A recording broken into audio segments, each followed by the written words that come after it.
Hey, what's up you guys? It's me, Eclectic Witch, and welcome back to my channel. Now that the fall-autumn equinox had just passed us, I am so excited for this time of year. It literally is the veil thinning more and more each day, especially as we get closer to Halloween or Samhain.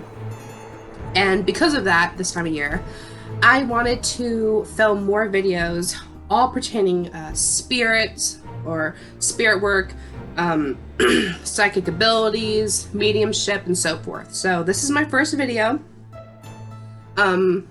regarding those topics, and every once in a while, especially because I'm on my witchy Facebook groups, every once in a while, especially newbies, I see them asking questions about is this demonic activity? Am I being preyed on by a demon? How do I deal with them? Can you just give me more information about demons?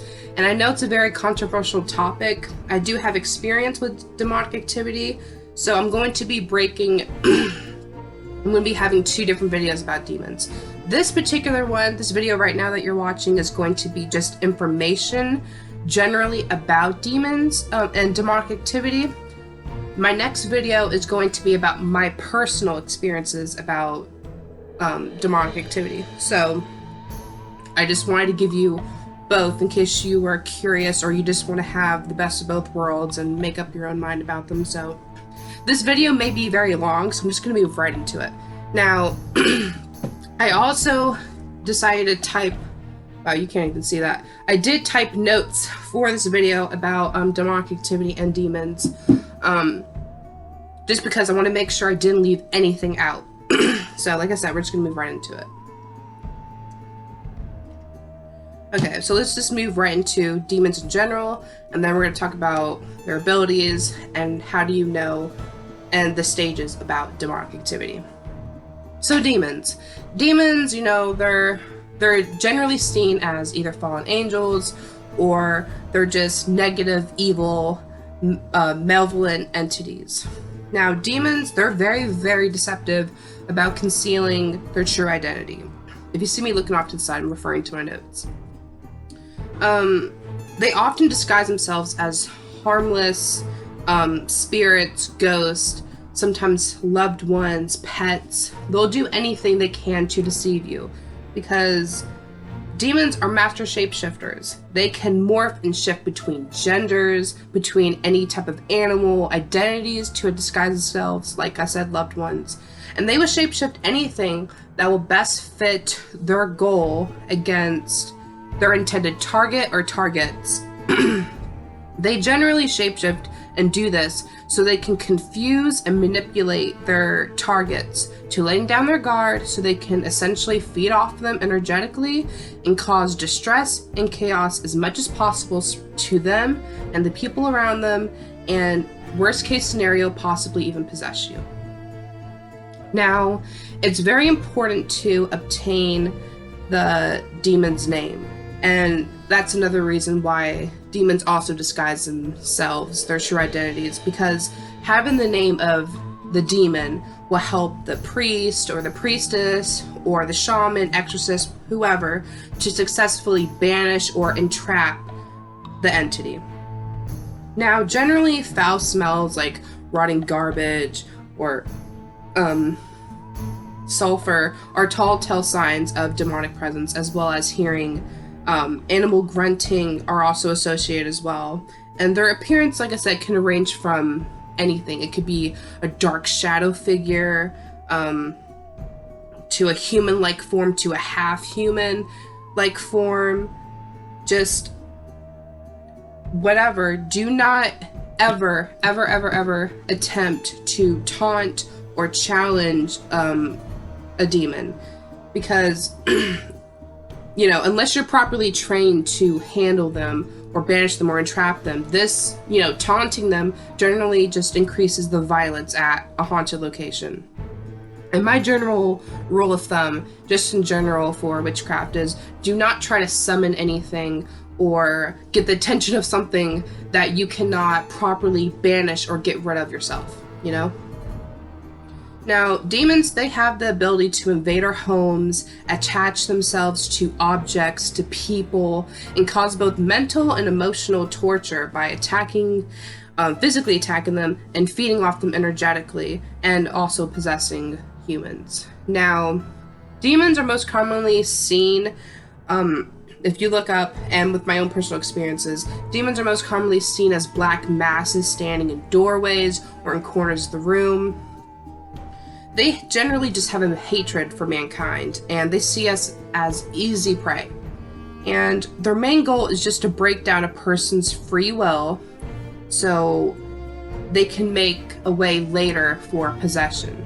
They thrive on the energy of the living, and they wish to capture as many souls as possible and to cause as much damage and chaos as they possibly can with the people that is their intended targets, as well as the people around them. So you will see a lot of times that demons, they can generally work together, come together or work together if they have a goal together. So there could be a case where there's a person who's very suicidal or very depressed, and not only are they, trying to make a way to feed off that person, possibly even possess them, they'll use that intended target to influence the other people around them to cause as much chaos and destruction as possible as well, hopefully influencing from this person to the next one and so forth. So this is something I cannot stress enough what I'm about to say. So please hear me when I say this, because it's either not known enough or you're just in denial about it if you are experiencing demonic activity, or you know someone who's experiencing demonic activity. Time is seen very, very differently to demons than we humans see it. We humans are mortal. So please do not think that the presence of a demon or their level of activity is insurance or reassurance that they're here or gone.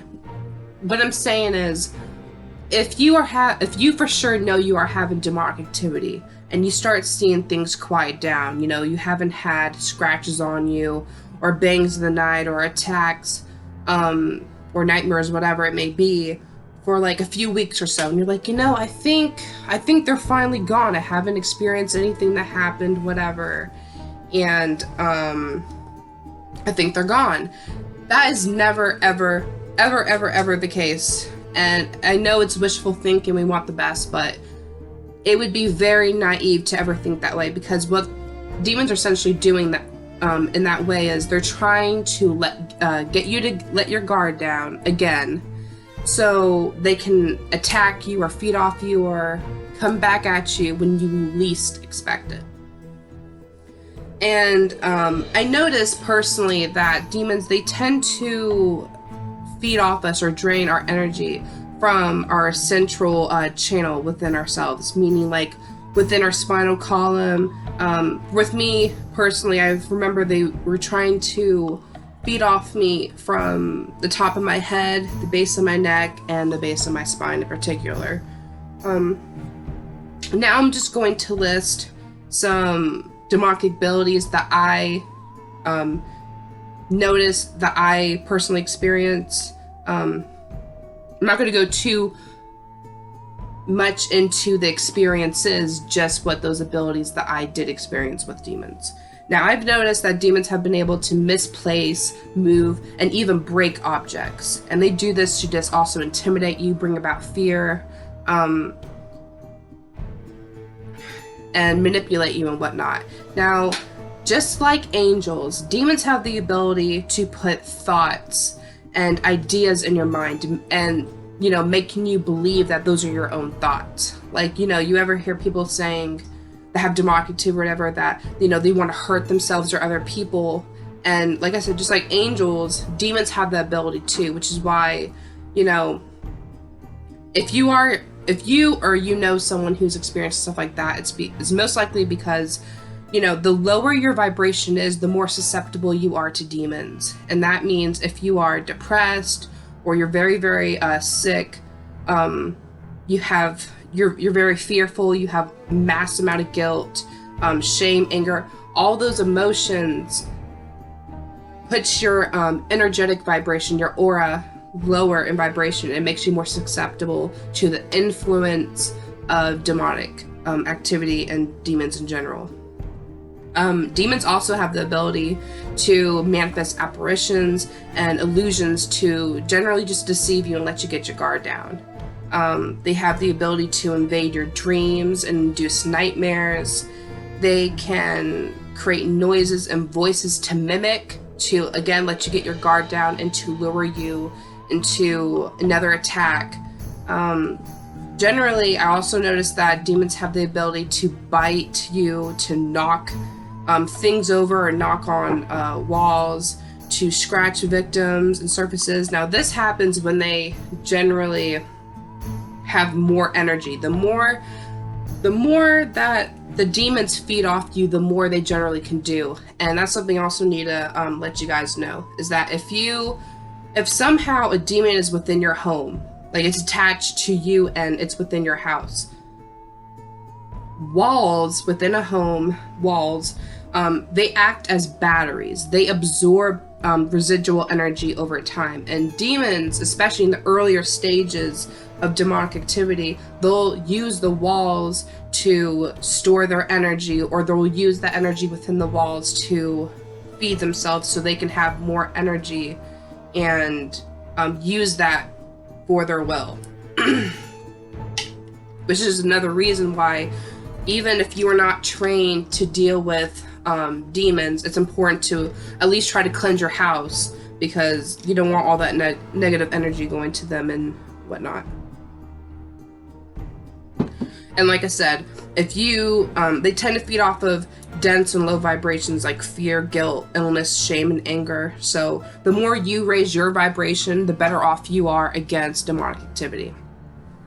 So I talked to you about general information about demons and what they can do. I want to talk about the different stages of a demonic activity, so you know if you yourself or someone else is experiencing demonic activity. So there's 3 stages when it comes to demonic activity. There's manifestation and infestation. There's oppression and possession. So we're going to go off with each of the stages, and I'll give you all, as well as some personal tips. So stage 1 is manifestation and infestation. Now, this can affect homes, land, forest, cars, dolls, anything, you name it. Infestation can take place within. Think of this as a form of haunting, where with the expressed idea that the demon is introducing itself to the intended targets through surreptitious means. This could mean the demon is pretending to be a ghost of a child, or a dead relative, or even coming through a Ouija board or seance with the express purpose of breaking down your resistance. The demon is seeking approval at this stage. It almost needs permission to begin to reveal its true self. It will slowly increase in tempo as it gains strength as the individual loses theirs. And that's something else, that when a demon starts to come into your life and approach you and influence you, when demons gain their strength through feeding off you or through residual energy, whatever it may be, as demons gain energy, you generally lose your strength and energy as well, your willpower within yourself. And that's why you see that exchange of power. When demons start getting strength and getting more powerful and able to do more, you generally getting more and more depressed and more sick, or more depressed and whatnot. So now we're going into stage 2, which is oppression, which is the most dragged out, long process of demonic influence. Because this can last anywhere from several years, decades, to whatever. So this is stage 2, oppression. This is where the entity makes its true identity known. This is where you know you're dealing with demonic activity, and it moves just into full attack mode. This can be physical, mental, psychological in nature. It's designed to break down the target's, the infected person, will to live. And, sleep deprivation increases through increased paranormal activity, bites, scratches, even sometimes sexual assaults may take place. Now, depression is usually often a symptom that happens at this stage. as will the person's faith. Will start breaking down at this point. The demonic activity will move into the third and final stage, which is possession. So like I said, oppression. This is the stage where you know that you are dealing with demonic activity. And it's just full on attacking you, trying to break down your will to live. It's trying to make you depressed. It's giving you thoughts that are not your own. It's, like I said, attacking you. It may be mimicking voices or giving illusions. Like, it's just, this is where full attack mode. It's going in on you 1,000%. It's trying to get you to lower your shield down, to lower your energy so they can eventually possess you, which is the next stage, which is the worst stage ever. So this is the final and the most dangerous stage. The demon now has a lot of sufficient power and to hold over the individual to essentially close down the deal, so to speak. Typically, the person affected will have little to no faith left or self-worth. The entity will try to be in control more often than not. And the influence may as well be hearing voices, telling them to harm themselves or other people. Manipulation is an all-time high because the very soul of the individual is at stake. In worst cases, the demon may even have control of the host's body like a parasite, which is really at the base level of what a demon is. The demon's goal at this point is to drive the affected to suicide as to make many people with them, and to take as many people with them as possible, thus condemning their soul to hell, so to speak. So, of course, I say that when you're even dealing with stage 2 oppression, where you know you're dealing with demonic activity, you want to try to find someone who is trained in the matter of dealing with demons, whether it be a priest or a high priestess or an exorcist or a shaman, whoever it may be. That's the stage where you want to start truly doing something, because, we're all human. Sometimes, like, I know people where, like I said, they've done a Ouija board and they're like, oh, this is my grandma. I want to try to get in contact with her, and they were really just tricked by a demon, and they came into their lives. Or I've seen other cases where somebody else, like a little tiny witchling, is like, okay, I'm gonna do this spell to hex someone, and they're untrained, and they're like, oh, I call forth the spirits of blah blah blah, or I call forth the spirits of the spirit world to harm so and so. Please help me reach my goal. And then the others, and because it's so open, that that request, and you're sending it out there, the energy into the universe, a demon comes forth. Like, there's so many ways to invite demons into your life, which is why it's so important to be very clear and crystal with your witchcraft rituals and spells and whatnot. But as soon as you know that you are dealing with demonic presence, you need to find someone who is trained and able to either banish, exorcise, or entrap the entity. Now, I want to give my personal tips, generally just if you're dealing with demonic activity or just demons in general. If they drain enough energy from you, it's very possible that you can become ill, because when they drain energy from your aura, your energetic field, it brings you lower and lower, and that affects your aura, and your energy field affects every part of your well-being. It affects your mental state, your emotional state, your physical well-being, as well as your spiritual well-being.